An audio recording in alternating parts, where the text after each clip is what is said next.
All right, Bitcoin update today. Where are we now? We're going to start with the big picture on this video. We're going to start at the weekly, go down to the daily and the 4 hour and maybe even the hour. And we're going to check price, look at, strategies that you can use to, keep yourself a little bit ahead of the rest of the crowd. So let's get right to it. So right now, price 18,922 as of recording right now. Depending on when you watch this, we could be higher or lower, obviously. But this is a key kind of price point because in our video yesterday, we talked about the weekly candle, right? We have 3 days, 10 hours till this candle closes. If we close under our previous all-time high, way back in here, right? This candle right here, that closed at 19,378. If this weekly candle closes under 19,378, the odds just go way up of us testing our next support zone. And unfortunately, we said that the next support zone, just based on TA, not anyone's opinion, is down here, right? You got several weekly touch points, several weekly touch points, several weekly touch points. There's your breakout for the next bull market. And that zone is around 12.5 to 11.5, roughly right in there, right? That's not anyone's opinion based on this chart, not knowing even what this coin would be or what this chart is. That anyone with any kind of logical elementary TA would say there's your next support region, right? So that's it. So you don't have to like it. That's where it's at. So on the weekly scale, right? So we have to pay attention. We don't know if the low is in, right? So far the low 17,567. So be paying attention to those two numbers. You want to make sure you don't take out that low. And also, you don't want to close under 19,378, right? So keep those two in mind. Now let's zoom in a little bit and see what other information we can get out of this. So the daily chart, this is not looking great either, right? Look at how well we hold this EMA 8 in a downtrend, right? We got one candle closing above it, right? You really need two to break any kind of trend, right? I've harped on that for years.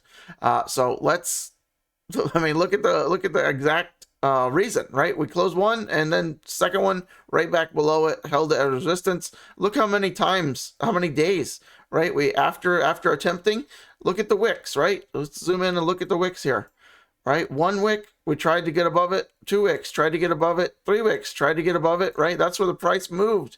And each of those 3 days were above it, and all three closed decisively below it. And now we're being rejected, right? If you get rejected 3 days, 4 days in a row, right? There's only so much you can take, right? Just like getting slapped in the face, right? UFC fighters, there's only so much. Big UFC fight this weekend. Side note. All right, so let's just look at the evidence, right? Zoom in on the charts and look at where these rejections are. This is how you can become a better trader. I mean, look at that's the EMA 34 in the orange, right? There's no coincidence to these wicks right off to them. I mean, like to the dollar. These prices are rejected at these resistance levels. You want to, if you're a shorting person and you want to short, not a short person, if you're a shorter person, I don't know. You always want to short into resistance, right? You never want to long at resistance, and most people get that a little bit backwards. You always want to long at support, short at resistance with tight stop losses. You'll do quite well throughout the rest of you'd beat 95% plus of traders if you just remembered that one rule: short at resistance, long at support. Don't do anything else, right? Most people throw that out the window. Okay, so that's a little side note again. Now you might say this chart looks really terrible, and I would agree with you. And you might say, well, damn, it looks like we're about to hit free fall. And maybe to the naked eye, right? Maybe there's something else that would help you. I invite you to put on your Bollinger Bands, right? Look at your daily Bollinger Bands. Look at our little safety net down here. Now, it doesn't mean you can't go through it, but with a southern accent, it does help. Not saying that we can't go through it, but I mean, look back here, right? So the fact that we could go down to 16,949, right? That's the low, but by definition on Bollinger Bands, touching that, prices are extremely low. This is not set up for an abysmal cataclysmic drop further, right? You'd want to see something like this happening, like a sideways movement for a long time. The Bollinger Bands get tight, and then the mouth starts to open, and then you just fall down a water slide here, right? We don't have that, right? If anything, we're building a kind of a so-called little bit of net down here. So maybe that is, if you don't want the price to go down a whole lot more, maybe that's your saving grace, whatever you want to call it. So hopefully that eases you a little bit if you're worried about a super fall ahead. Which if you take the bands off, I mean, it does look like look out below. But I'm not convinced that that's going to happen, at least for now. So let's zoom in a little bit more and see what else we have. Right, so here's the 4 hour. Do you got anything in there? This is a tough trade zone, right? Sometimes the best trade is no trade, right? A 4 hour chart looking like this, that's not giving you a whole lot of data, right? That's choppy, and you're bouncing through one moving average, you're closing back below it immediately after, you're going back above it immediately after. You don't want to trade that, right? That's going to chop you up and lose your money. This is, you want to just wait for more of a convincing pattern here, and we started getting that when we got rejected here, and then look at we held the 8 EMA perfectly. No matter what time frame you're looking at, the 8 EMA, the 21 EMA usually hold pretty great on a downtrend or a bounce. And then if you start getting more antsy than that, then you got to zoom out a little bit more, right? So if you close above your 21, it's time to zoom out a little bit, okay? So, and then let's take the microscope down a notch again, and let's look at the hourly. Now you can start to see a little bit of a picture here. So look at this. Since way back about 2 days ago, right? We got, this is still confusing, right? This is still a no trade zone from pretty much all of this. Maybe you could have made a trade along here after you started sorting out your moving averages, looking pretty good, but this is still not what you want to be looking for to trade anything, right? This is sideways movement for the most part, to summarize. But for shorting, I mean, you can't make up these wicks. Even on the hourly chart, look at these wicks. They're right at the exact moving average. That hit right off of the 50, right off of the 8 as well. And that same 1 hour candle, look at the close right at the EMA 34. Look at the close right at the EMA 21, and then send it down under the EMA 8. When you're under the EMA 8 and closing under it, bearish is the state of mind you need to be in, right? So that's where we are. Close, close, close, close, close. And what did I say, right? So many slaps in the face you're going to have. If you have like 9 sideways candles in a row, closing under the EMA 8, you're getting ready to get knocked out, right? So there's our knockout candle, and we're struggling to remain conscious, and we woke up and then got slapped down again. So now we're trying to wake up. So what's the point of this? Is you need to look for something that hasn't happened in quite some time. So what is that? A close above the EMA 8. Good job for the one of you still watching. So a close above the EMA 8. That's step 1. Step 2, 2 closes above the EMA 8 on the hourly. And then you got maybe some potential movement back to the upside. Then what do? You zoom out again, back to the 4 hour, see where you are there, right? And then you want to watch for resistance, and you hold under the EMA 8 on the 4. If you do that with 2 candles, then you zoom out again, right? Then there's your daily candle. And then you want to watch the EMA 8 there. And then what do you want to do? 2 daily candles closing above that. You're catching a pattern here, right? So start with, you can start zoomed in. If you start to, look more bullish, then zoom out. If you look more bullish on that chart, zoom out again. More bullish on that chart, zoom out again. But until then, I mean, the hourly's fine to just, if you want to just watch it daily, or by the minute, there you go. Hourly's pretty entertaining chart if you want to do that. If you want to learn more, right? The hourly, the 15-minute, that's great teachings on where candles close, on patterns that form, right? This is the time to be learning bear markets. I got one more thing for you for Bitcoin. On the weekly RSI. What's this yellow line? That divides the bulls and the bears significantly, going back to 2014 even. Okay, so if you see this here, we're looking at what do we got? Look at this time period. Look at this time period. look at this time period, right? What does that look like, right? Super bullish prices after the weekly RSI gets above around 53. I mean, look at, I mean, it should be blatantly obvious to the most obvious. I mean, look at the support and resistance there, right? Look at the dividing line. This is absolutely when we're going to have our next bull run.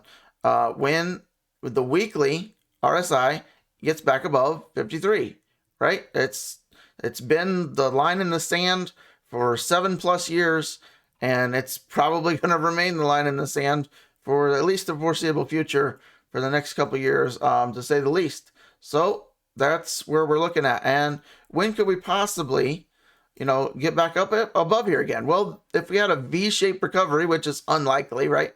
I mean, look at that, right? You'd probably agree with, measuring this, going over here is somewhere around in there, right? So at the very earliest, if we start going up immediately, I mean, we're like looking at Thanksgiving, right? For the US, right? The end of November. I mean, probably going to be looking into at least 2023, right? And that's assuming we're ready to bottom and making a stellar recovery. Unlikely that we're just going to come out of a, I mean, look at this. This is all of 2021. Since January 2021 was our peak on the RSI. Now remember, RSI has, it's the strength of whatever you're looking at, right? It's not necessarily correlated to, the actual top or bottom of price, okay? So it's based on the price, but obviously January 2021 was not the actual top of Bitcoin, right? Okay, so what we want to look for is a bottom and a move up, regardless of whether price is going down or up. If prices are still going down while this is going up, that would be bullish divergence. So we want to look for that on the bigger picture, weekly scale. That'll help us in the long run. So we had bearish divergence here, right? Prices were still going up through almost May, right? Right? Think about that. Look how we were making lower highs while prices were making higher highs, right? Significant bearish divergence, right? And then price eventually had the drop. So we want to look for the same thing in the other way, right? It could take a while, right? We could be like right here on the weekly RSI in next spring. Look at March, right? And prices could be, say, 25K or 20K, right? I mean, in the teens still, maybe. But if this happens, then you know that a snapback to the upside is right on the horizon. So that's what we're looking for. Hopefully that helps. Just, again, for the one of you that are still watching, thank you. All right. I can't even swallow. That's what she said. Let's look at the quote of the day. Sorry, I spilled my drink all over my cars. Great. Quote of the day. This is live. You don't get any rewrites here. Love cures people, both the ones who give it and the ones who receive it. Isn't that special?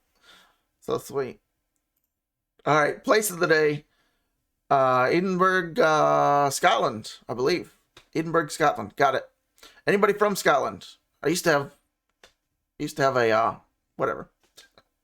All right. I'll leave it at that. Have you ever been there? Have you ever been to Scotland? Let's leave it at that. If you want to have your place, if you've been to someplace special, let's get requests in. Where do you want to see next? Where's the place of the day next? Tomorrow. We'll do tomorrow. Video tomorrow. If you're special. If I get over 300 views on this video, I'll do another video or not. If not, I'll light a firework off in my face. All right, card of the day. It's 4th of July weekend here in America. Shut up. White.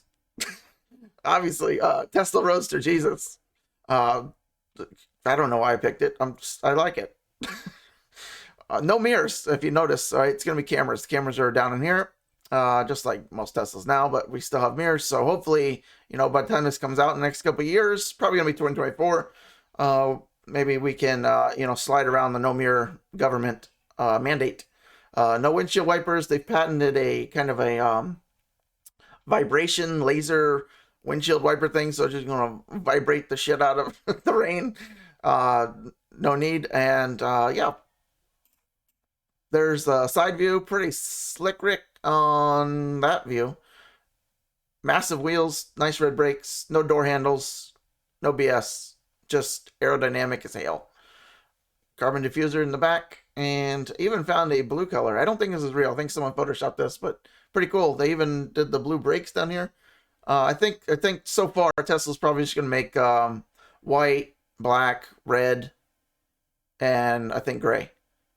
I bet that's what they're gonna stick to, right? So, but these are gonna start around 200K and go up to there for the SpaceX package. Probably be 3 to 400K. For the SpaceX, you get cold CO2 thrusters. You get 10 of them. And what does that do? That helps with boost and braking. They're going to be, I believe, 2 in the front, 2 on each side, and then 4 in the back. And the ones on the sides, from what I've heard, are going to be bidirectional. So they'll aim back to accelerate, and they'll flip around and aim forward to brake. Because if you're going 0 to 60 in 1 second, you're probably going to need some brakes at some point. Yeah, so the standard version goes 0 to 60 in 1.9, and the rumor is the SpaceX should be around the 1 second flat mark. What? We're gonna maybe eventually pull 2Gs, if that's even, if you know anything about G-force. I mean, I think a Tesla Model S Plaid is the only car ever to pull over 1G, maybe minus a Bugatti Chiron, something like that, but this is supposed to be around 2Gs with the cold rocket thrusters. And definitely not going to be blue, but you could wrap it, I guess. I like the white. White's pretty cool, but I don't know what color I would get if I ever got one.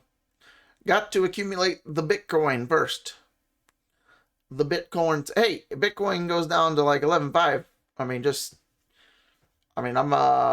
I'm just gonna max out on my cards and, you know, sell my body at night.